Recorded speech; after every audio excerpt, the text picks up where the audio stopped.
বাংলাদেশের সাম্প্রদায়িক হামলা নিয়ে ভারতের মূলধারার কিছু গণমাধ্যম ও দায়িত্বশীল ব্যক্তিদের কেউ কেউ অপতথ্য ছড়াচ্ছে বলে বেরিয়ে এসেছে রিউমার স্ক্যানারের একটি প্রতিবেদনে।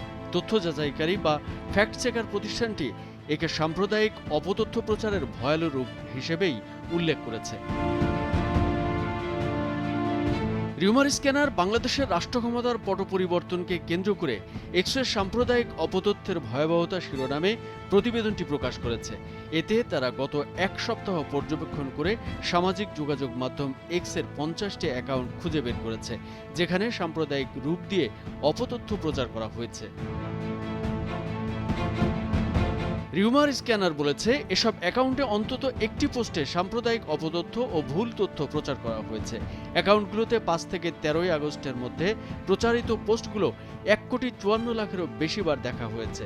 অপতথ্য ছড়ানো এসব অ্যাকাউন্টধারীর 72%ই ভারতে থাকেন বলে উল্লেখ করা হয়েছে। রিউমার স্ক্যানার প্রতিবেদনে বলা হয়, সাম্প্রদায়িক অপতথ্যের প্রচারে ভারতীয় কিছু গণমাধ্যম এবং গণমাধ্যমের সঙ্গে যুক্ত ব্যক্তিদের সংশ্লিষ্টতা পেয়েছে তারা। এ তালিকায় আছে জি নিউজ মধ্যপ্রদেশ ও জি নিউজ 24 নামে একটি গণমাধ্যমের এক্স অ্যাকাউন্ট। ভারতের আরেক পরিচিত গণমাধ্যম ওপি ইন্ডিয়ার প্রধান সম্পাদক নূপুর শর্মাও তার এক্স অ্যাকাউন্টে নিয়মিত বাংলাদেশের সাম্প্রদায়িক ঘটনাবলীর পরিপ্রেক্ষিতে সাম্প্রদায়িক অপতথ্য ছড়িয়েছেন বলে উল্লেখ করেছে রিউমার স্ক্যানার।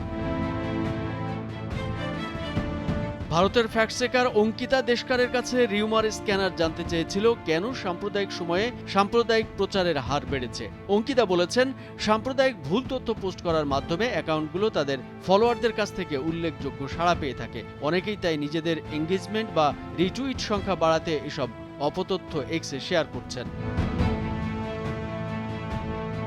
রিউমার স্ক্যানার বলছে, তারা যে 50টি এক্স অ্যাকাউন্টের একটি করে পোস্টকে এই গবেষণার নমুনা হিসেবে গ্রহণ করেছে, তার মধ্যে 13টি পোস্টেই ভিন্ন ঘটনাকে সাম্প্রদায়িক রূপ দেওয়া হয়েছে।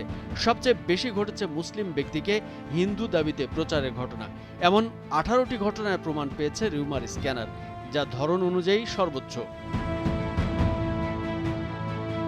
এছাড়া ভিন্ন ঘটনায় পুরনো ভিডিও, মুসলিমদের স্থাপনায় সাম্প্রদায়িক হামলাকে হিন্দুদের স্থাপনা হামলার দাবি, ভিন্ন স্থাপনায় অগ্নিসংযোগের ঘটনাকে হিন্দুদের স্থাপনায় হামলার দাবি, রাজনৈতিক স্লোগানের বক্তব্যকে ভিন্ন দাবি, স্ক্রিনশট বিকৃতি, ভুয়া বক্তব্য, বিএনপির নামে ভুয়া টেলিগ্রাম অ্যাকাউন্টের বরাতে ভুল তথ্য এবং হিন্দু নিহতের সংখ্যা নিয়ে ভুয়া দাবির মাধ্যমে ভুয়া তথ্যের প্রচার লক্ষ্য করেছে রিউমার স্ক্যানার।